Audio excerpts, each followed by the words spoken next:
ꯑꯁꯨꯝꯅ ꯑꯅꯤꯗꯨ ꯉꯥꯏꯍꯥꯛꯇꯤ ꯋꯥꯔꯤ ꯁꯥꯟꯅꯔꯤ ꯅꯤꯡꯊꯦꯝꯅ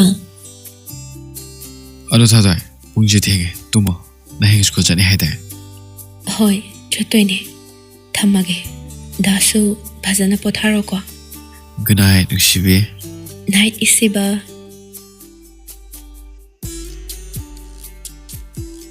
ꯃꯊꯪꯒꯤ ꯑꯌꯨꯛꯅꯤ ꯊꯥꯗꯣꯏ ꯍꯥꯟꯅꯒ ꯃꯥꯟꯅꯗ꯭ꯔꯕꯅꯤ ꯑꯌꯨꯛ ꯉꯟꯅ ꯍꯧꯕ ꯍꯥꯏꯕꯁꯤ ꯃꯥꯒꯤ ꯅꯨꯡꯇꯤꯒꯤ ꯍꯩꯅꯕꯤ ꯑꯣꯏꯔꯕꯅꯤ ꯃꯃꯥ ꯃꯄꯥꯅ ꯍꯧꯗ꯭ꯔꯤꯉꯩ ꯃꯥꯅ ꯏꯃꯨꯡꯒꯤ ꯊꯕꯛ ꯂꯣꯏꯁꯤꯟꯗꯨꯅ ꯑꯌꯨꯛꯀꯤ ꯂꯥꯏ ꯈꯣꯏꯔꯝꯕ ꯂꯣꯏꯔꯗꯨꯅ ꯃꯥꯒꯤ ꯀꯥꯗ ꯆꯪꯂꯛꯇꯨꯅ ꯂꯥꯏꯔꯤꯛ ꯄꯥꯕ ꯍꯧꯈ꯭ꯔꯦ ꯃꯄꯥꯁꯨ ꯍꯧꯒꯠꯂꯛꯇꯨꯅ ꯀꯣꯔꯧꯍꯟꯕ ꯏꯄꯥꯕꯨ ꯈꯨꯔꯨꯝꯂꯕ ꯇꯨꯡꯗ ꯃꯥꯒꯤ ꯊꯧ ꯇꯧꯕ ꯍꯧꯈ꯭ꯔꯦ ꯊꯕꯛꯇꯨ ꯇꯧꯅ ꯇꯧꯅ ꯃꯃꯥꯕꯨ ꯀꯧꯔꯛꯂꯝꯃꯤ ꯍꯥꯏ ꯃꯃꯥ ꯍꯧꯒꯠꯂꯣꯅꯦ ꯅꯪꯕꯨ ꯊꯦꯡꯉꯦꯅꯦ ꯅꯆꯥꯅꯨꯄꯤꯅ ꯊꯕꯛ ꯂꯣꯏꯁꯤꯟꯕ ꯂꯣꯏꯔꯦꯅꯦ ꯀꯔꯤ ꯅꯨꯄꯤꯅꯣꯅꯦ ꯃꯁꯤꯕꯣ ꯁꯅꯥꯗꯨ ꯍꯀꯥꯝ ꯂꯥꯎꯅ ꯆꯟꯗꯨꯅ ꯍꯧꯒꯠꯂꯛꯇꯨꯅ ꯍꯥꯏꯔꯛꯏ ꯀꯔꯤꯅꯣ ꯑꯌꯨꯛ ꯉꯟꯇꯥꯁꯤꯗ ꯎꯔꯥꯎ ꯊꯔꯥꯎꯔꯤꯗꯨꯕꯣ ꯇꯧꯔꯤꯁꯤ ꯌꯦꯡꯉꯨꯅꯦ ꯌꯦꯡꯅꯤꯡꯗꯦꯅꯦꯍꯦ ꯅꯆꯥꯅꯨꯄꯤꯅ ꯊꯕꯛ ꯂꯣꯏꯁꯤꯜꯂꯒ ꯅꯪꯅ ꯃꯁꯤꯗ ꯏꯊꯤꯡ ꯍꯧꯒꯠꯂꯒ ꯑꯆꯨꯝꯕꯒ ꯁꯥꯔꯤꯕ ꯍꯧꯖꯤꯛꯇꯤ ꯏꯆꯥ ꯆꯥꯎꯔꯦ ꯀꯥꯟꯅꯔꯦ ꯏꯆꯥ ꯂꯩꯕꯒꯤ ꯅꯨꯡꯉꯥꯏꯕ ꯍꯥꯏꯗꯣ ꯁꯤꯅꯤꯅꯦ ꯃꯄꯥ ꯍꯥꯏ ꯍꯅꯨꯊꯪꯁꯤꯗ ꯅꯪ ꯆꯩ ꯂꯥꯛꯀꯅꯤꯀꯣ ꯀꯔꯤꯅꯣꯗ ꯆꯩꯒ ꯄꯜꯂꯛ ꯁꯥꯗꯅ ꯇꯧꯅꯨ ꯉꯝꯃꯤ ꯍꯥꯏꯗꯨꯅ ꯅꯨꯄꯤ ꯑꯉꯥꯡꯗ ꯈꯨꯠ ꯊꯥꯅꯤ ꯍꯥꯏꯕꯒꯤ ꯋꯥꯈꯜꯗꯨ ꯊꯥꯗꯣꯛꯄꯤꯌꯨꯗ ꯃꯁꯤ ꯅꯨꯄꯤꯁꯦ ꯃꯆꯤꯟ ꯑꯗꯨꯝ ꯈꯨꯝꯃꯦ ꯍꯥꯏꯕꯅꯦ ꯍꯥꯏ ꯃꯃꯥ ꯅꯪ ꯁꯟꯊꯤꯁꯤꯅ ꯅꯃꯥꯏꯗꯨ ꯊꯥꯔꯛꯇ꯭ꯔꯤꯉꯩꯗꯅꯦ ꯑꯝꯇ ꯆꯪꯍꯧꯔꯣ ꯅꯆꯥꯅꯨꯄꯤ ꯀꯩꯀꯩꯅꯣ ꯆꯥꯅꯕ ꯈꯔ ꯁꯦꯝꯃꯣ ꯁꯅꯥꯗꯨ ꯃꯊꯟꯇ ꯃꯔꯨꯝ ꯁꯣꯟꯗꯨꯅ ꯏꯁ ꯃꯥꯏꯗꯒ ꯁꯟꯊꯤꯅ ꯊꯥꯔꯛꯀꯦ ꯀꯥꯏꯅ ꯕꯕꯠ ꯆꯪꯁꯤꯜꯂꯒ ꯃꯀꯣꯛꯁꯦ ꯄꯥꯏꯔꯒ ꯃꯥ ꯑꯣꯏꯅ ꯁꯟꯊꯤꯗ ꯅꯝꯁꯤꯟꯅꯤꯗꯤ ꯈꯪꯗ꯭ꯔꯤꯌꯦ ꯃꯥꯒꯤ ꯅꯨꯄꯤꯅ ꯃꯔꯨꯝ ꯁꯣꯟꯗꯨꯅ ꯂꯩꯕꯗꯨ ꯎꯔꯒ ꯃꯩꯄꯥꯛꯇꯨ ꯈꯪꯂꯧ ꯂꯧꯔꯛꯏ ꯍꯥꯏ ꯆꯪꯉꯨꯅꯦ ꯅꯪꯕꯣ ꯀꯔꯤ ꯅꯨꯄꯤꯅꯣꯅꯦ ꯃꯁꯤꯕꯣ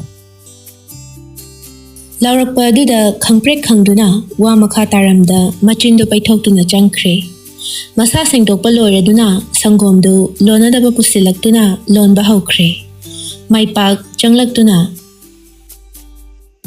ꯉꯁꯤꯗꯤ ꯗꯥꯝꯗꯒꯤ ꯉꯥ ꯐꯥꯅꯤ ꯍꯥꯏꯔꯤ ꯅꯪꯁꯨ ꯆꯥꯛꯇꯣ ꯂꯣꯏꯁꯤꯜꯂꯣ ꯅꯆꯥꯅꯨꯄꯤꯗꯣ ꯁ꯭ꯀꯨꯜ ꯆꯠꯄꯗ ꯆꯥꯛ ꯆꯥꯈꯤꯅꯕ ꯁ꯭ꯀꯨꯜꯕꯨ ꯍꯦꯛ ꯆꯠꯄ ꯍꯧꯔꯗꯤ ꯆꯥꯛꯁꯦ ꯃꯇꯝ ꯅꯥꯏꯅ ꯆꯥꯗ꯭ꯔꯕꯅꯤꯅ ꯃꯁꯥꯗꯤ ꯋꯥꯆꯦꯠ ꯃꯥꯜꯂꯛꯑꯦ ꯆꯥꯅꯕ ꯍꯥꯏꯕꯅꯦ ꯁꯨꯛꯌꯥ ꯌꯥꯗꯦ ꯑꯁꯤ ꯍꯥꯏꯔꯒ ꯃꯆꯥꯅꯨꯄꯤꯕꯨ ꯀꯧꯔꯛꯂꯝꯃꯤ ꯊꯣꯏ ꯁꯪꯒꯣꯝ ꯂꯣꯏꯔꯦ ꯂꯥꯛꯑꯣ ꯍꯣꯏ ꯂꯥꯛꯑꯒꯦ ꯂꯥꯛꯑꯣ ꯁꯪꯒꯣꯝꯁꯦ ꯊꯛꯆꯜꯂꯣ ꯉꯁꯤꯗꯤ ꯅꯃꯥꯒ ꯑꯩꯒꯅꯦ ꯉꯥ ꯐꯥꯔꯨꯒꯦ ꯀꯥꯏꯗ ꯐꯥꯔꯨꯗꯣꯏꯅꯣ ꯗꯥꯝꯗꯅꯦ ꯑꯗꯣ ꯅꯪ ꯁ꯭ꯀꯨꯜ ꯍꯜꯂꯛꯑꯒ ꯏꯟꯊꯤꯟꯖꯅ ꯂꯩꯔꯝꯃꯨꯀꯣ ꯃꯃꯥ ꯕꯕꯥꯅ ꯍꯜꯂꯛꯇ꯭ꯔꯤ ꯐꯥꯎꯕ ꯌꯨꯝꯗꯒꯤ ꯆꯠꯊꯣꯛꯑꯝꯕ ꯌꯥꯗꯦꯀꯣ ꯍꯣꯔꯦꯟꯗꯤ ꯉꯥ ꯆꯥꯁꯦ ꯑꯗꯣ ꯂꯨꯄꯥ 100 ꯄꯤꯔꯝꯃꯨꯀꯣ ꯀꯩꯗꯧꯅꯕꯅꯣ ꯀꯩꯅꯣ ꯄꯤꯔꯝꯃꯨ ꯍꯥꯏꯔꯒ ꯀꯩꯗꯧꯅꯕꯅꯣꯌꯦ ꯄꯩꯁꯥꯕꯨ ꯀꯩꯗꯧꯅꯒꯦ ꯑꯆꯥꯄꯣꯠ ꯆꯥꯅꯕꯅꯤ ꯌꯥꯝꯃꯜꯂꯤꯀꯣ ꯌꯥꯝꯗꯦ ꯀꯩꯁꯨ ꯍꯥꯏ ꯅꯃꯥꯗ ꯍꯥꯏꯔꯨꯔꯅꯨ ꯏꯄꯥꯅ ꯄꯤꯔꯒ ꯂꯣꯏꯔꯦ ꯅꯄꯥꯅ ꯑꯉꯥꯡꯁꯦ ꯃꯥꯡꯍꯟꯗꯧꯔꯕꯅꯤꯀꯣ ꯑꯦ ꯌꯦꯡꯉꯨꯅꯦ ꯃꯁꯤ ꯅꯨꯄꯤꯁꯦ ꯍꯥꯏ ꯑꯩꯅ ꯁꯥꯎꯔꯛꯇꯅꯅꯦ ꯅꯪ ꯆꯩ ꯂꯥꯛꯀꯅꯤꯀꯣ ꯑꯁ ꯌꯥꯔꯦ ꯇꯣꯛꯑꯣ ꯇꯥꯅꯤꯡꯗ꯭ꯔꯦ ꯀꯩꯅꯣ ꯈꯪꯗꯦ ꯃꯤ ꯅꯄꯥꯁꯦ ꯃꯁꯛ ꯑꯁꯦ ꯅꯨꯡꯁꯤꯗꯕ ꯑꯩ ꯍꯦꯛ ꯎꯕꯒ ꯉꯥꯡꯗꯧꯒꯤ ꯇꯧ ꯂꯩꯕ ꯑꯗꯨꯏꯅꯦ ꯃꯥꯟꯅꯔꯗꯤ ꯑꯗꯨꯝ ꯈꯠꯅ ꯇꯥꯕ ꯏꯀꯥꯏꯗ꯭ꯔꯣ ꯃꯤ ꯃꯃꯥꯡꯗ ꯅꯃꯥꯒꯤ ꯃꯥꯏꯁꯦ ꯏꯀꯥꯏꯕꯒꯤ ꯁꯤꯡꯂꯤ ꯅꯥꯕ ꯑꯃ ꯇꯠꯂꯦ ꯍꯥꯏꯕꯅꯤ ꯈꯠꯅꯍꯧꯔꯣ ꯅꯣꯏ ꯑꯁꯤ ꯍꯥꯏꯔꯝꯂꯒ ꯐꯦꯠ ꯍꯥꯏꯗꯣꯛꯇꯨꯅ ꯊꯣꯛꯈ꯭ꯔꯦ ꯃꯆꯥꯅꯨꯄꯤꯅ ꯊꯣꯛꯈꯤꯕ ꯑꯗꯨꯗ ꯐꯔꯤꯅꯤꯕꯁꯦ ꯍꯥ ꯁꯪꯒꯣꯝꯒꯁꯦ ꯊꯛꯄ ꯂꯣꯏꯗꯅ ꯆꯠꯈ꯭ꯔꯦꯅꯦꯁꯦ ꯑꯩꯅꯔꯣ ꯁꯤꯕꯣ ꯑꯗꯨꯗꯤ ꯀꯅꯥꯅ ꯃꯈꯣꯏ ꯃꯄꯥꯅ ꯅꯠꯇ꯭ꯔꯣ ꯍꯥꯏ ꯅꯪ ꯑꯣꯟꯖꯅꯒ ꯋꯥꯔꯤ ꯁꯥꯟꯅꯕ ꯂꯦꯝꯗꯦ ꯆꯠꯂꯣ ꯆꯥꯛꯂꯁꯨ ꯊꯣꯡꯉꯨꯔꯣ ꯉꯥ ꯐꯥꯕ ꯆꯠꯄ ꯊꯦꯡꯈꯤꯅꯤ ꯃꯩꯄꯥꯛꯅ ꯊꯣꯛꯈꯤꯕ ꯑꯗꯨꯗ ꯃꯨꯟꯅ ꯌꯦꯡꯗꯨꯅ ꯃꯇꯣꯝꯇ ꯁꯣꯜꯍꯧꯏ ꯏꯁ ꯑꯩꯒ ꯋꯥꯔꯤ ꯁꯥꯟꯅꯕ ꯂꯦꯝꯗꯦ ꯀꯥꯏꯅꯒ ꯈꯪꯅꯤ ꯉꯁꯤꯗꯤ ꯃꯥꯒꯤ ꯑꯦꯟꯁꯥꯡ ꯁꯔꯨꯛꯇ ꯊꯨꯝ ꯇꯞꯇꯥꯏ ꯍꯥꯞꯆꯤꯟꯒꯦꯕ Matam mana haukhiduna haujikti lembaga Thadoigasu tapna tapna naksinare. Naksinare haiduna ningthembudi kauba ngamjade. Nongma Thadoi amadi lembadu unarame. Thadoina da ngasidi ai kenamta haigina. Hayo kaino. Lana di lauganu ko. Lauro ye. She, hairoba, taring mana loireba. Aido. Makha taba ngamda tumina lukthaduna leiba aduda lembana. Kaidoroge, hayo harga, tumina leiduwa. Mamal kahaliba kaidroba. Nate. Adudi hairo. Aigi khangnajaba leye. Wadu tabada lemba masado haifam khangdaba mawong ama tawrami. Adubu Thadoigi mangda lotsinduna thamlaga tapna khumlai. Kaidege, kayam kuiraba khangnabade. Lepe, chahi ani sure. Adudi akhuni na kamdauba. Ngasidi asengbado harage. Natradi ayam nungaitreba. Hayo, kaino nang pamida. Asengbaidi aida dabu nuksiduna yarakpanate.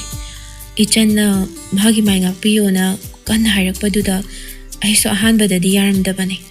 Adubu mahana haimanbaduda aiso matam kharadi pau phaunaragena dhaga punbane. Adubu haujikti dhana aido nachanne haina khanbiyu. Ai mahabu kainaba ngamloi. Adugi wado hana haibiramadi kari gaige. Nangna matamduda asengba hairamada aina force tawadaw leite. Nungsibabu aduk laina lawba. Adubu kasu kaide. Aina nangbu thajurubagine. Aigi iralne. Adubu masimadi khangjalo. Aina ningkiwa thaba amatada mai pakdana tokdre habase. Thadoi. Nang kaubana. Dadana ingonda chainingba chayo. Ngangningba ngangbiyu.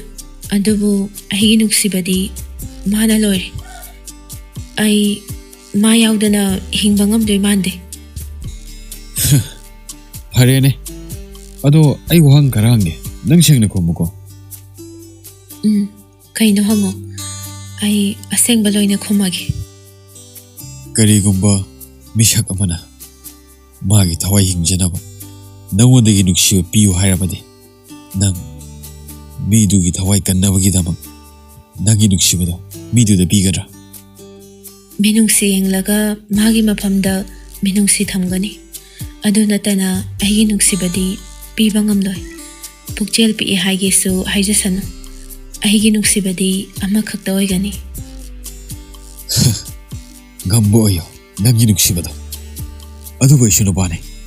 Aigi nuksiba nafamdagi pirakkibane. Aisu aigi nuksiba lawgani. Asi haiduna mana mang thaduna prap chatki.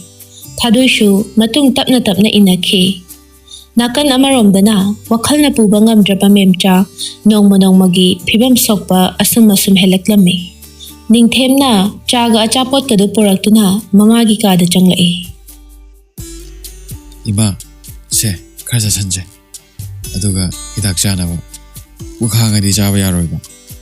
Imadi chabu janingdreda. Yaru ima kitang orsu chawo. Hoi. Ima zarage. Atomba. Ima wa khara haige. Nang yadaba tawganu ko. Ima kaiwano nasada loina hayo. Nasa loina yadoineba. Se kaino hairoba. Nayambagi manakta nang chatluso. Imagi nakta laktaba yade hairuso. Nayambado aigi mangda yam toina ui. Wana su uine. Aduna nang nayambabu kauruso ko. Ima lakpiyo hairobada yabu yarakadrone. Laktaba haidudi magi apambane. Handakti imagi mang yamna nungaite. Napabungsu urame. Nang phone amta tawgero. Hoi, kai hayo haino. Aigo oina sanage warido. Hoi ima, ai thaba khara loisilugige. Aduga phone torse. Tamogi manak chatpado aduna heng chalage. Hoi. ꯊꯕꯛꯁꯤꯡꯗꯨ ꯂꯣꯏꯁꯤꯟꯕ ꯂꯣꯏꯔꯗꯨꯅ ꯅꯤꯡꯊꯦꯝ ꯃꯃꯥꯒꯤ ꯃꯅꯥꯛꯇ ꯂꯥꯛꯇꯨꯅ ꯑꯁꯨꯝꯅ ꯍꯥꯏꯔꯛꯂꯝꯃꯤ. Ima, babada phone tꯧꯔꯖꯤꯔꯥ? ꯇꯧꯔꯣ. ꯑꯁꯨꯝꯅ ꯅꯤꯡꯊꯦꯝꯅ ꯃꯄꯥꯗ call ꯇꯧꯔꯛꯂꯝꯃꯤ. ꯑꯍꯥꯟꯕ ꯀꯣꯜꯗꯤ ꯄꯥꯏꯈꯠꯂꯛꯇꯦ. ꯄꯥꯏꯔꯛꯇꯦꯅꯦ. ꯑꯃꯨꯛꯀ ꯇꯧꯁꯜꯂꯣ. ꯑꯃꯨꯛꯀ ꯇꯧꯁꯤꯜꯂꯤ. ꯑꯅꯤꯁꯨꯕ ꯑꯣꯏꯅ ꯍꯟꯗꯛꯃꯨꯛ ꯇꯧꯕꯗꯗꯤ ꯀꯣꯜ ꯑꯗꯨ ꯄꯥꯏꯔꯛꯂꯝꯃꯤ. Kay ꯂꯩꯔꯦ. Baba, ꯑꯩꯈꯣꯏ ꯐꯣꯟ ꯄꯥꯏꯒꯦ ꯍꯥꯏꯌꯦ. ꯐꯣꯟꯗꯨ ꯃꯆꯥꯗꯒꯤ ꯂꯧꯗꯨꯅ ꯑꯁꯨꯝꯅ ꯍꯥꯏꯔꯛꯏ. ꯃꯈꯣꯏ ꯃꯄꯥ. ꯀꯩꯅꯣ ꯍꯥꯏꯒꯗꯕꯗꯣ ꯁꯠ ꯍꯥꯏꯔꯣꯅꯦ. ꯑꯩ ꯃꯇꯝ ꯂꯩꯇꯦꯅꯦ. ꯑꯩ ꯍꯟꯗꯛꯁꯦ ꯅꯍꯥꯟꯈꯣꯏꯒ ꯃꯥꯟꯅꯗꯕ ꯃꯑꯣꯡꯗ ꯏꯁꯥꯁꯦ ꯌꯥꯝꯅ ꯅꯨꯡꯉꯥꯏꯇ꯭ꯔꯦ. ꯑꯗꯨꯅ ꯃꯈꯣꯏ ꯃꯄꯥꯁꯨ ꯌꯨꯝꯁꯤꯗ ꯍꯟꯕꯤꯔꯛꯑꯣ. ꯀꯔꯤ? ꯑꯩ ꯂꯥꯛꯑꯣꯕ? ꯑꯩꯒꯤ ꯌꯨꯝ ꯂꯩꯇꯦ. ꯑꯩꯅ ꯍꯧꯖꯤꯛ ꯂꯩꯔꯤꯕꯁꯦ ꯌꯨꯝꯅꯦ. ꯑꯩꯒꯤ ꯌꯨꯝ. ꯑꯗꯨꯒ ꯑꯃꯅ ꯅꯣꯏꯒ ꯑꯩꯒ ꯃꯔꯤ ꯀꯔꯤꯁꯨ ꯂꯩꯅꯗ꯭ꯔꯕꯅꯤ ꯍꯧꯖꯤꯛꯇꯤ. ꯈꯥꯕ? ꯉꯥꯏꯍꯥꯛ ꯁꯥꯎꯅꯕꯒꯤ ꯄꯦꯟꯗꯗꯅ ꯍꯥꯏꯅꯈꯤꯕ ꯋꯥꯍꯩꯁꯤꯡꯗꯣ ꯀꯥꯎꯅꯔꯒ ꯄꯨꯟꯅ ꯍꯤꯡꯃꯤꯟꯅꯁꯦ ꯀꯩꯗꯧꯔꯒꯦ ꯃꯈꯣꯏ ꯃꯄꯥ? ꯌꯥꯔꯦ. ꯑꯩ ꯅꯣꯏꯒꯤ ꯋꯥ ꯇꯥꯕ ꯄꯥꯝꯗꯦꯅꯦ. ꯑꯩ ꯐꯣꯟ ꯊꯝꯃꯒꯦ. ꯑꯃꯨꯛ ꯐꯣꯟ ꯇꯧꯔꯛꯀꯅꯨ. ꯑꯁꯤ ꯍꯥꯏꯔꯝꯂꯒ ꯃꯦꯝꯆꯥꯒꯤ ꯋꯥ ꯑꯃ ꯐꯥꯎꯕ ꯇꯥꯗ ꯐꯣꯟ ꯑꯗꯨ ꯀꯛꯈ꯭ꯔꯦ. ꯃꯦꯝꯆꯥ ꯐꯣꯟ ꯑꯗꯨꯗ ꯌꯦꯡꯗꯨꯅ ꯇꯞꯅ ꯁꯣꯜꯂꯤ. ꯃꯥꯒꯤ ꯅꯨꯄꯥꯅ ꯐꯅ ꯌꯥꯝꯅ ꯉꯥꯎꯁꯤꯟꯅꯔꯁꯨ ꯅꯠꯇꯕ ꯂꯝꯆꯠ ꯆꯠꯂꯁꯨ ꯃꯥꯒꯤ ꯅꯨꯄꯤ ꯑꯣꯏꯔꯤꯕ ꯑꯩꯅꯗꯤ ꯅꯪꯕꯨ ꯉꯥꯛꯄꯤꯕ ꯉꯝꯕꯒꯤ ꯊꯧꯅꯥꯗꯣ ꯍꯧꯖꯤꯛꯁꯨ ꯂꯩꯔꯤ.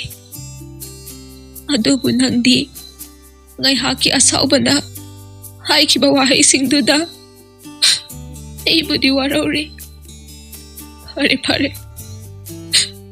ngasi haiba numisidagi aisu thamoy kanba tabane. Ima. Atomba amuk hanna napada phone tawranu ko. Masu magi lambi amada chasakrasanu. Kemta hairoisi. Pare sema kishum khalurnu da. Adui sharu imagi khongdo amda chambigese. Hakjang dikhanaba. ꯑꯁꯤ ꯍꯥꯏꯔꯒ ꯃꯃꯥꯒꯤ ꯃꯈꯣꯡ ꯃꯈꯨꯠꯇꯨ ꯆꯥꯝꯕꯤꯔꯝꯃꯤ. ꯃꯊꯪꯒꯤ ꯅꯨꯃꯤꯠꯅꯤ. ꯅꯤꯡꯊꯦꯝ ꯑꯌꯨꯛꯀꯤ ꯊꯕꯛ ꯏꯪꯈꯥꯡ ꯄꯨꯝꯕ ꯂꯣꯏꯁꯤꯟꯕ ꯂꯣꯏꯔꯗꯨꯅ ꯃꯃꯥꯕꯨ ꯍꯧꯗꯣꯛꯄ ꯆꯪꯂꯛꯄꯅꯤ. ꯐꯃꯨꯡꯗ ꯂꯩꯔꯝꯗꯕꯗꯨꯗ ꯅꯤꯡꯊꯦꯝꯗꯨ ꯃꯃꯥꯕꯨ ꯀꯧꯔꯛꯂꯝꯃꯤ. Ima, oima, tabro? Tare. Ima mangolda laiye. Ish.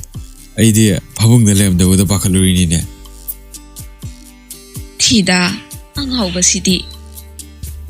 ꯆꯥ ꯂꯣꯟꯕ ꯂꯣꯏꯔꯦ. ꯑꯗꯣ ꯆꯥ ꯄꯨꯊꯣꯔꯛꯑꯒꯦ. ꯑꯗꯨꯒ ꯍꯤꯗꯥꯛ ꯆꯥꯅꯕ ꯀꯣ. ꯍꯣꯏ. ꯑꯁꯤ ꯍꯥꯏꯔꯝꯗꯨꯅ ꯅꯤꯡꯊꯦꯝꯗꯨ ꯆꯥꯛꯈꯨꯝ ꯇꯝꯅ ꯆꯪꯈ꯭ꯔꯦ. ꯃꯃꯥꯒꯤ ꯆꯥꯅꯕꯗꯨ ꯐꯖꯅ ꯁꯦꯝꯂꯕ ꯇꯨꯡꯗ ꯄꯨꯊꯣꯔꯛꯂꯝꯃꯤ. Ima, si charo. Ai halaga chakku thongage. Tamogi manakta hujik chatlorage. Nungthil chatladi thengnadabusu yaayeba. Hoi. ꯑꯁꯨꯝꯅ ꯃꯃꯥꯒꯤ ꯍꯤꯗꯥꯛ ꯄꯤꯖꯔꯝꯂꯕ ꯇꯨꯡꯗ ꯃꯌꯥꯝꯕꯒꯤ ꯃꯅꯥꯛꯇ ꯂꯥꯛꯂꯝꯃꯤ. ꯃꯇꯩ ꯃꯗꯨ ꯃꯪꯒꯣꯜꯗꯨꯗ ꯐꯝꯗꯨꯅ ꯂꯩꯔꯝꯕꯗꯨ ꯎꯕꯗ ꯍꯔꯥꯎ ꯀꯧꯔꯛꯏ. Itaima. ꯃꯈꯣꯜꯗꯨ ꯇꯥꯕꯗ ꯆꯦꯞꯅ ꯌꯦꯡꯈꯠꯂꯛꯄꯅꯤ. ꯅꯤꯡꯊꯦꯝ ꯑꯣꯏꯔꯝꯕ ꯑꯗꯨꯗ ꯃꯆꯤꯟꯗꯨ ꯄꯩꯊꯣꯛꯂꯒ ꯀꯔꯤ ꯑꯃꯨꯛ ꯅꯤꯕ ꯂꯥꯛꯂꯤꯅꯣ? ꯍꯤꯡꯆꯥꯕꯤꯒꯤ ꯃꯇꯧꯒꯨꯝ ꯂꯋꯥꯏꯗ ꯍꯦꯛꯇ ꯂꯥꯛꯊꯔꯛꯏ. Itaima, niba lakpa natiye. ꯑꯗꯨꯗꯤ ꯀꯩꯗꯧꯕ ꯂꯥꯛꯂꯤꯕ? ꯑꯩꯈꯣꯏ ꯇꯥꯃꯣ ꯂꯩꯇ꯭ꯔꯣ ꯏꯇꯩꯃ? ꯂꯩꯔꯗꯤ ꯃꯥꯒ ꯑꯝꯇ ꯋꯥꯔꯤ ꯁꯥꯟꯅꯖꯒꯦ.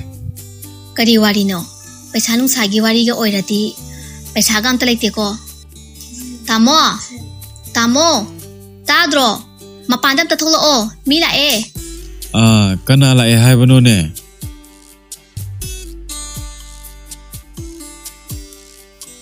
ꯀꯔꯤ ꯂꯩꯔꯦ? ꯃꯉꯣꯜꯗ ꯀꯥꯈꯠꯂꯛꯎꯅꯦ. ꯇꯥꯃꯣ, ꯏꯃꯥꯅ Tamu Itemaga Yumdala Ohaya, Imasu Masado, Anava Henzele. Hayang Sha, Numidam Nafe, Imana Hayang La Ohaya. La Kayo Imada. Asi khak haram laga chatkre. Ibocho, Manao Nupana Chatkiba du Uraga, Leptuna, Munna Yangduna Lehauri, Laibina. Kari haujikido kai haibano tong tong moi tamo aine phatabita hanganuko Asi hairaga, Ningtem the Onsinduna. ibungo aikoi se noigi yumduda leidingre haidina tholaklabani aduna yumduda aikoi laklaroi nang halo Itema, Kariki Itema, the Amna Patribo, Tamose, Ayi Yamane, Sitting Haugi, Baributa Bigano. Itema the Colonna to Hijeri.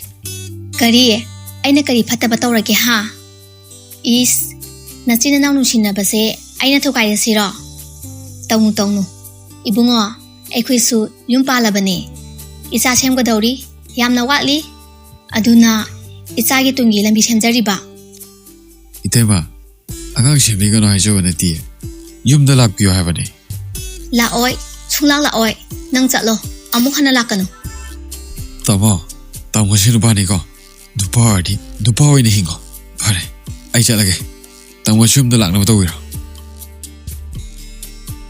Asi khak haram laga chatkre. Ibocho, Manao Nupana Chatkiba du Uraga, Leptuna, Munna Yangduna Lehauri, Laibina.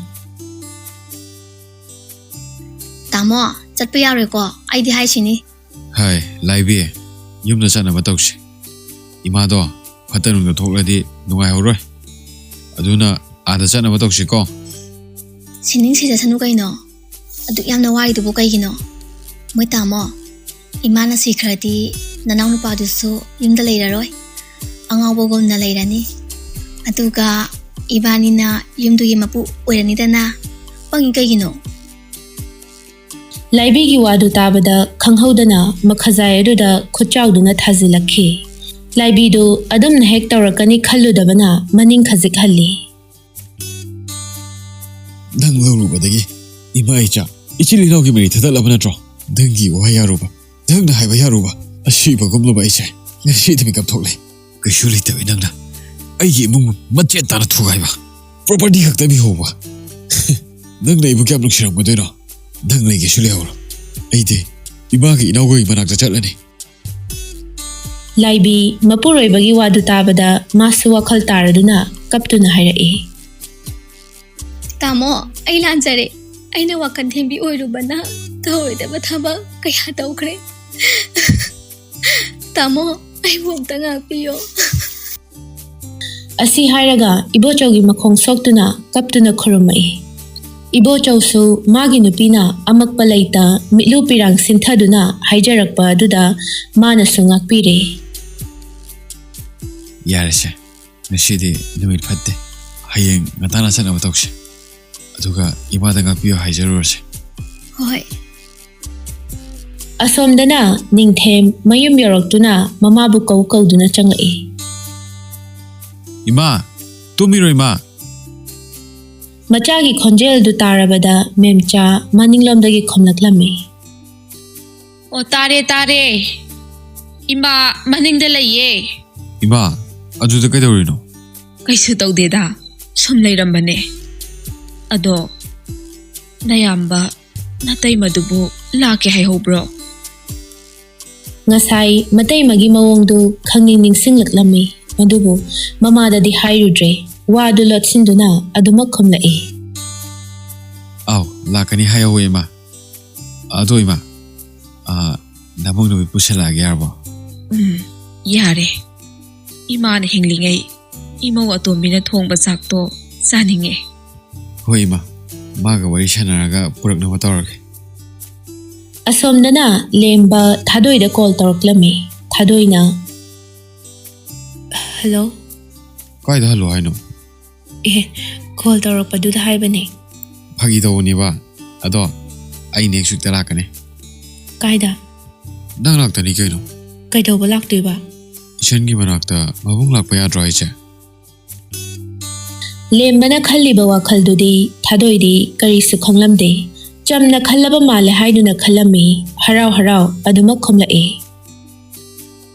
ꯍꯣꯏ ꯂꯥꯛꯑꯣ ꯌꯥꯏꯌꯦ ꯑꯗꯨꯗꯤ ꯗꯗꯥ ꯑꯃꯨꯛ ꯊꯝꯃꯒꯦꯀꯣ ꯐꯖꯅ ꯂꯩꯌꯨꯀꯣ ꯍꯣꯏ ꯑꯗꯣ ꯂꯧꯁꯤꯟꯅꯅꯨꯀꯣ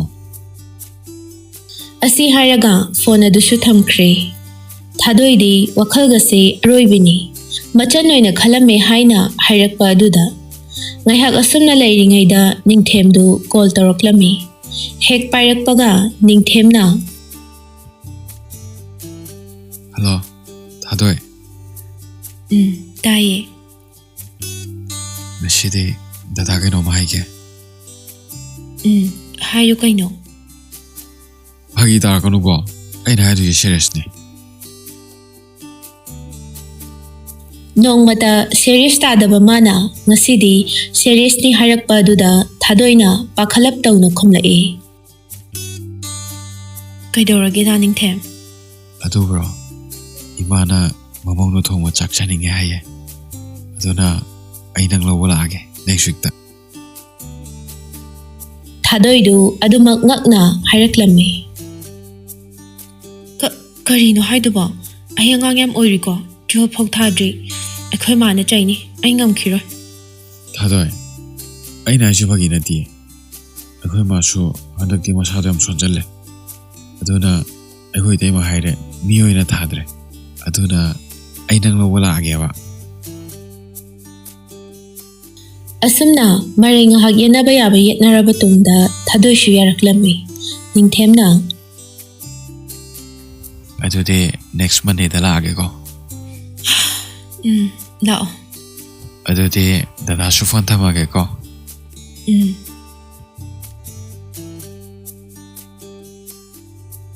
ꯃꯊꯪꯒꯤ ꯅꯨꯃꯤꯠꯅꯤ ꯑꯌꯨꯛ ꯑꯉꯟꯕ ꯑꯗꯨꯗ ꯏꯕꯣꯆꯧ ꯑꯃꯗꯤ ꯂꯥꯏꯕꯤꯗꯨ ꯃꯌꯨꯝꯗ ꯂꯥꯛꯂꯝꯃꯤ ꯃꯣꯏꯅ ꯂꯥꯛꯄꯗ ꯃꯃꯥ ꯑꯃꯗꯤ ꯅꯤꯡꯊꯦꯝ ꯇꯨꯝꯕ ꯐꯥꯎꯕ ꯍꯧꯔꯝꯗ꯭ꯔꯤ ꯏꯕꯣꯆꯧꯅ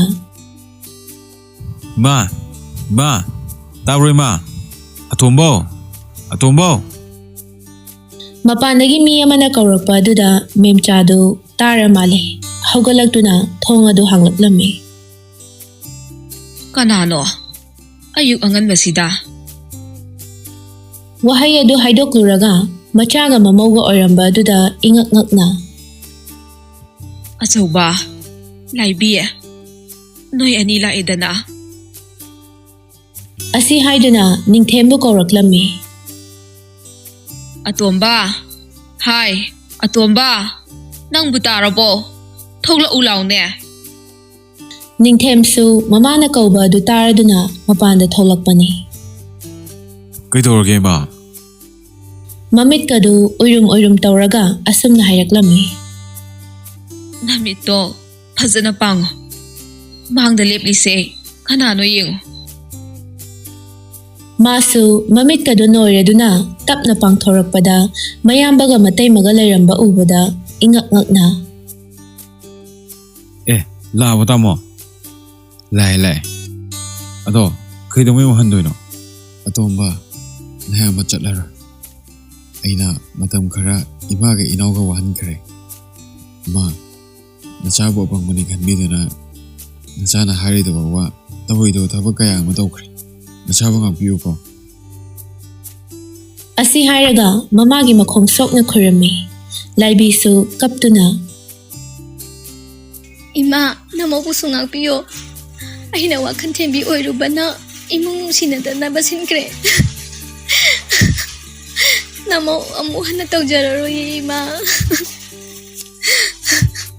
ꯌꯥꯔꯦ ꯉꯁꯤꯗꯤ ꯏꯃꯥ ꯄꯦꯜꯂꯦ ꯉꯁꯤꯒꯤ ꯅꯨꯃꯤꯠꯁꯤꯅꯦ ꯏꯃꯥꯅ ꯈꯧꯔꯥꯡꯅ ꯉꯥꯏꯔꯛꯄ ꯏꯆꯥ ꯏꯃꯧꯅ ꯋꯥꯈꯜ ꯇꯥꯔꯛꯄ ꯃꯤꯀꯨꯞꯁꯤꯗ ꯏꯃꯥ ꯁꯤꯔꯁꯨ ꯌꯥꯔꯦ ꯀꯩ ꯍꯥꯏꯕꯗꯤ ꯏꯃꯥ ꯑꯩ ꯂꯨꯍꯣꯡꯗꯧ ꯋꯥꯠꯂꯤꯀꯣ ꯀꯤꯔ ꯋꯥ ꯉꯥꯛꯇ ꯊꯤꯗ ꯑꯉꯥꯎꯕꯁꯤꯗꯤ ꯅꯤꯡꯊꯦꯝꯒꯤ ꯋꯥꯗꯨ ꯇꯥꯔꯒ ꯃꯌꯥꯝꯕ ꯃꯇꯩꯃ ꯃꯈꯣꯏ ꯄꯨꯟꯅ ꯅꯣꯛꯂꯗꯨꯅ ꯂꯥꯏꯕꯤꯅ ꯍꯥꯏꯔꯛꯏ ꯄꯨꯗ ꯄꯨꯁꯤꯜꯂꯛꯑꯣ ꯅꯪ ꯇꯥꯃꯣꯒ ꯑꯩꯒ ꯅꯥꯠ ꯆꯥꯎꯅ ꯂꯨꯍꯣꯡꯕꯤꯒꯅꯤ ꯑꯁꯦꯡꯕꯩꯔꯣ ꯏꯇꯩꯃ ꯑꯁꯦꯡꯕꯒꯤꯅꯦ ꯑꯁ ꯅꯨꯡꯉꯥꯏꯔꯦꯍꯦ ꯏꯃꯥ ꯉꯁꯤꯗꯤ ꯉꯥ ꯑꯆꯧꯕ ꯑꯃ ꯆꯥꯁꯦ ꯑꯩ ꯉꯥ ꯂꯩꯔꯨꯒꯦ ꯑꯁꯤ ꯍꯥꯏꯔꯒ ꯆꯠꯈꯤꯌꯦ ꯇꯧꯕꯗ ꯃꯌꯥꯝꯕꯅ Hai, Atomba, Namu brush towrane. Famungdagi hawgalakpada ngairi kawrbo. Haima, aidi harawmandana kawredana. Ado, ai brush tawulor chalage.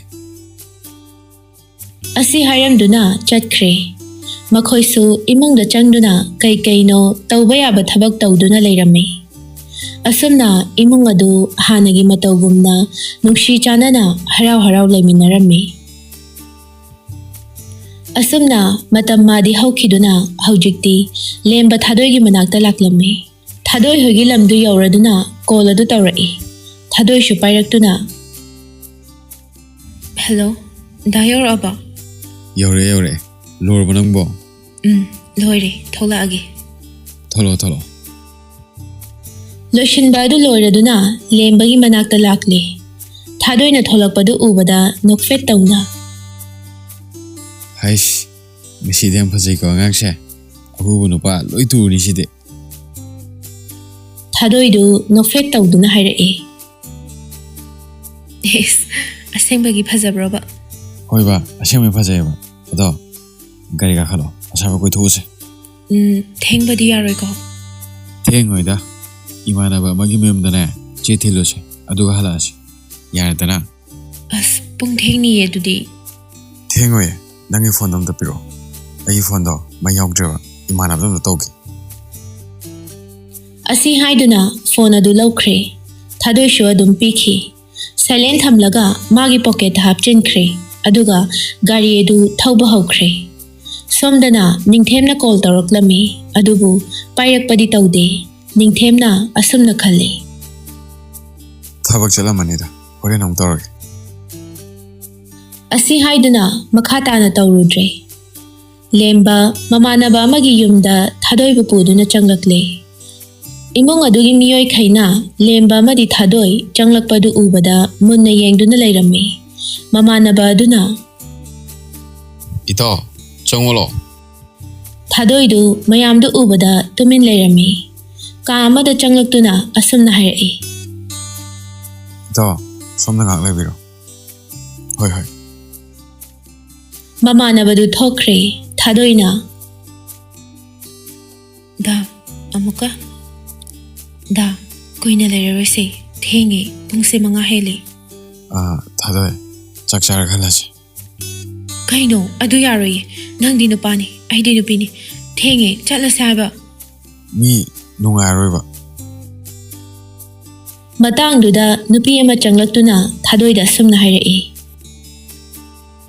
ꯏꯕꯦꯝꯃ, ꯐꯤꯁꯦ ꯍꯣꯡꯇꯣꯛꯑꯣ꯫ ꯌꯥꯔꯅꯤꯌꯦ ꯏꯅꯦ, ꯍꯣꯡꯗ꯭ꯔꯁꯨ ꯆꯠꯂꯗꯧꯅꯦ꯫ ꯀꯥꯏꯗ ꯑꯃꯨꯛ ꯊꯩꯗꯣꯏꯅꯣ?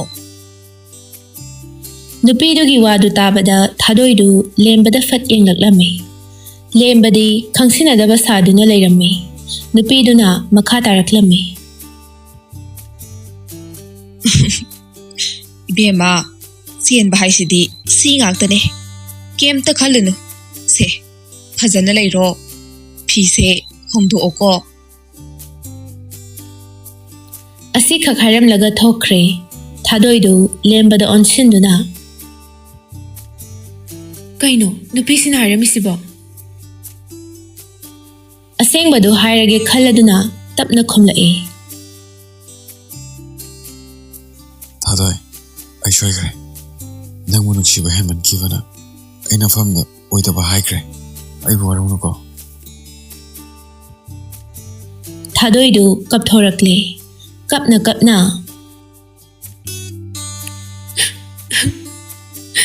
ꯑꯩꯗꯤ ꯅꯪꯁꯦ ꯌꯥꯝ ꯐꯕ ꯃꯤ ꯑꯣꯏꯅ ꯈꯜꯂꯨꯕꯅꯤ꯫ ꯑꯗꯨꯕꯨ ꯅꯪꯗꯤ ꯅꯁꯥꯒꯤꯗ ꯈꯟꯕ ꯃꯤ ꯑꯣꯏꯔꯝꯃꯤ꯫ ꯑꯩꯅ ꯑꯩꯒꯤ ꯈꯪꯅꯖꯕ ꯅꯨꯡꯁꯤꯅꯖꯕ ꯂꯩ ꯍꯥꯏꯈ꯭ꯔꯕ ꯅꯠꯇ꯭ꯔꯣ? ꯑꯗꯨꯒ ꯅꯪꯅ ꯑꯗꯨꯛ ꯆꯥꯎꯅ ꯃꯤꯅꯝꯕ꯫ Thadoi, masi pumnamak nangmu nuksiba henmanmanane. ꯀꯅꯥꯒꯤ ꯅꯨꯡꯁꯤꯕ? ꯇꯥꯅꯤꯡꯗꯦ ꯅꯪꯅ ꯉꯥꯡꯕ ꯋꯥ꯫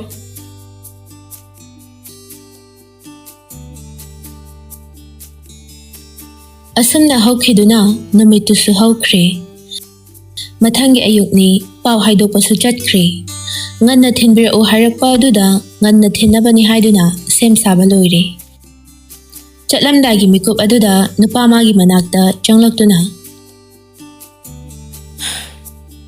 ꯑꯩ ꯆꯠꯂꯨꯈꯤꯒꯦ. ꯑꯍꯤꯡ ꯑꯃ ꯂꯦꯟꯈ꯭ꯔꯕ ꯑꯣꯏꯕꯅ ꯊꯥꯗꯣꯏꯗꯨ ꯌꯥꯅꯤꯡꯗ꯭ꯔꯕꯁꯨ ꯏꯃꯨꯡꯒꯤ ꯑꯃꯗꯤ ꯃꯁꯥꯒꯤ ꯏꯖꯠ ꯌꯦꯡꯂꯒ ꯌꯥꯕ ꯇꯥꯈꯤ. ꯊꯃꯣꯏꯗꯨꯗꯤ ꯃꯆꯦꯠ ꯀꯌꯥ ꯊꯣꯛꯅ ꯀꯥꯏꯔꯤ. ꯊꯥꯗꯣꯏꯅ ꯆꯠꯂꯨꯈꯤꯒꯦ ꯍꯥꯏꯔꯛꯄ ꯑꯗꯨꯗ ꯂꯦꯝꯕ ꯊꯥꯗꯣꯏꯒꯤ ꯃꯈꯨꯠꯇꯨ ꯄꯥꯏꯔꯒ ꯊꯣꯏ, ꯑꯩ ꯂꯥꯜꯂꯦ.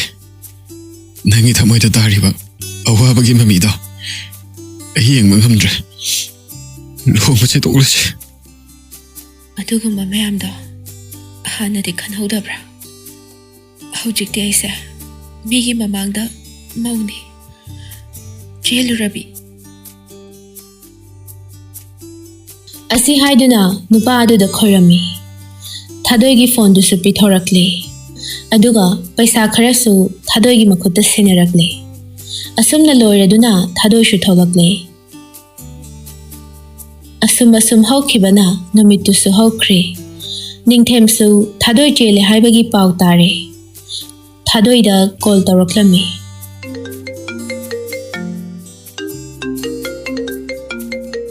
ꯍꯜꯂꯣ. ꯍꯜꯂꯣ. ꯑꯩꯅ ꯇꯥꯔꯤ ꯄꯥꯎꯁꯤ ꯆꯨꯝꯕ꯭ꯔꯣ? ꯊꯥꯗꯣꯏꯗꯨ ꯈꯨꯝꯗꯦ. ꯅꯤꯡꯊꯦꯝꯅ ꯈꯨꯃꯣ. ꯑꯩꯅ ꯇꯥꯔꯤ ꯄꯥꯎꯁꯤ ꯆꯨꯝꯕ꯭ꯔꯣ? ꯍꯟꯗꯛꯃꯨꯛꯇꯤ ꯊꯥꯗꯣꯏꯗꯨ ꯀꯞꯇꯨꯅ ꯍꯥꯏꯔꯛꯏ. ꯗꯥ ꯅꯤꯡꯊꯦꯝ, ꯑꯩ ꯂꯥꯜꯂꯦ. ꯑꯗꯨꯔꯥ ꯅꯪꯅ ꯑꯩ ꯅꯨꯡꯁꯤ ꯍꯥꯏꯔꯝꯕꯗꯣ? ꯑꯗꯨ ꯆꯥꯎꯅ ꯅꯝꯊꯥꯛ.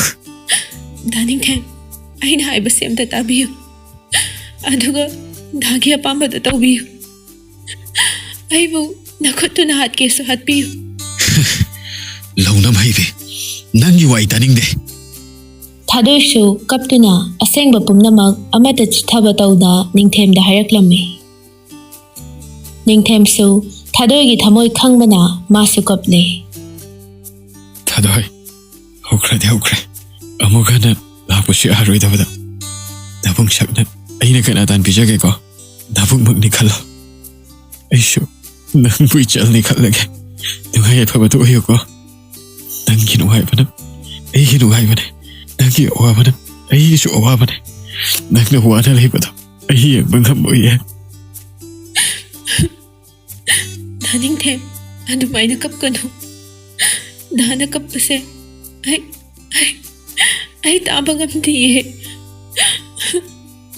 ꯐꯔꯦꯁꯦ, ꯏꯆꯦꯜꯅ ꯍꯥꯏꯔꯕꯅꯤꯅ ꯅꯕꯨꯡ ꯀꯞꯄꯔꯣꯏ. ꯑꯗꯨꯕꯨ ꯊꯥꯗꯣꯏ, ꯂꯨꯍꯣꯡꯕꯒꯤ ꯕꯥꯇꯣꯟ ꯇꯧꯔꯛꯎꯀꯣ. ꯅꯕꯨꯡ ꯁꯣꯏꯗꯅ ꯂꯥꯛꯀꯦ. ꯏꯁꯟꯒꯤ ꯀꯩꯅꯥꯗꯥꯜ ꯄꯤꯖꯒꯦꯀꯣ. ꯅꯨꯡꯉꯥꯏꯅ ꯄꯥꯜꯂꯨꯀꯣ. ꯋꯥ ꯃꯈꯥ ꯇꯥꯕ ꯅꯪꯗ ꯐꯣꯟ ꯑꯗꯨ ꯀꯛꯈ꯭ꯔꯦ. ꯊꯥꯗꯣꯏꯗꯨ ꯐꯣꯟꯗꯨꯕꯨ ꯀꯣꯟꯗꯨꯅ ꯄꯦꯟꯅ ꯀꯞꯆꯩ. ꯅꯣꯡꯃ ꯍꯧꯈꯤꯗꯨꯅ ꯂꯨꯍꯣꯡꯕꯒꯤ ꯅꯨꯃꯤꯠꯁꯨ ꯌꯧꯔꯛꯂꯝꯃꯤ. ꯑꯌꯨꯛꯀꯤ ꯀꯨꯟꯗꯣ ꯂꯦꯡꯕꯗꯨ ꯂꯣꯏꯔꯗꯨꯅ ꯆꯥꯛ ꯆꯥꯕꯒꯤ ꯃꯃꯥ ꯃꯄꯥꯅ ꯃꯆꯥꯕꯨ ꯅꯨꯡꯁꯤꯅ ꯆꯥꯛ ꯏꯟꯕꯤꯗꯨꯅ ꯏꯆꯥꯊꯣꯏ, ꯉꯁꯤꯗꯒꯤ ꯅꯅꯦꯝꯅꯀꯨ ꯑꯃꯗꯤ ꯅꯄꯨꯔꯣꯏꯕꯒꯤ ꯁꯦꯕꯥ ꯅꯤꯡꯊꯤꯖꯅ ꯇꯧꯕ ꯑꯣꯏꯌꯨ. ꯑꯍꯜ ꯂꯃꯟ ꯃꯁꯛ ꯈꯪꯅ ꯆꯠꯂꯨꯀꯣ. ꯑꯅꯥ ꯑꯌꯦꯛ ꯌꯥꯎꯗꯕ ꯑꯣꯏꯌꯨꯀꯣ. ꯏꯆꯥꯗꯤ ngasi imana piri ba borse lemna manghan ganu koi Sanathoi.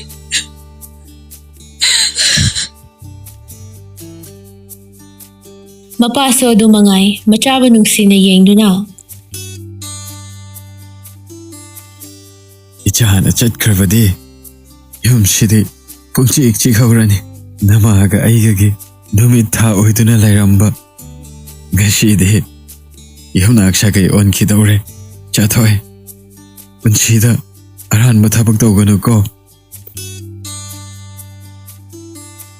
Asum tawduna ningthemna mabung saktuna kainadan piduna lohongbasu loikre. Lohongba adu loiraduna bor kaina anidu laigi tharomgi matung inna thoiding kangsubi inari. Madu ubada ningthem lona kana ukhini khanduna tumin kapli. Thadoi na yengthorakpada ningthemna kaplibadu ure. Matawdu ubada Thadoi shu lepa leita pirang sintharakle. Bor chatkraba tungda kainasu thinanaba thoglakle. Mapanda sagaigi ahal lairiba singdu khoramlaba tungda ningthemna leplidugi manakta changsilaktuna ningthembu khorumai. Ningthemdu kapningba du khangjillaga Yare yare. Ibungi bema. Nakok fawo chiktabo yuko. Thadoi shukaple adubu wa karisu haiba tawda adumak tholakle. Nupa mayim yauraduna mama ahomna kainadubu pusinduna changkhre. Ngaihaki tungda lohongbagi tilamba mayamdusu loina hanakre. Asumna chak ising chaba loiraduna magi kada changlakle. Thadoina lembabu makhong sokna khurumduna Thadoibu hugatpiduna nokfe tawna nungshina yenglaga asumna hairae. Dada, ngasi haiba numit sidagi aibu thadokpiganuko. Dadagi seba maton lomda tawba ngapa oizagi. Asumna wari asi matang asida loishinjare. Wari asi pathokcharakpa matamda soikhiba lankhiba yaurabasu tabiriba pumnamakna ngakpinaba haijare. Leptana tabirakpa listeners singbu mathangi anauba wari amagidamag ngaibiramo. Kuidana wari anauba ama puduna lakjage. Asi hairaga loishinjare.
Thadokloye. Thadoi.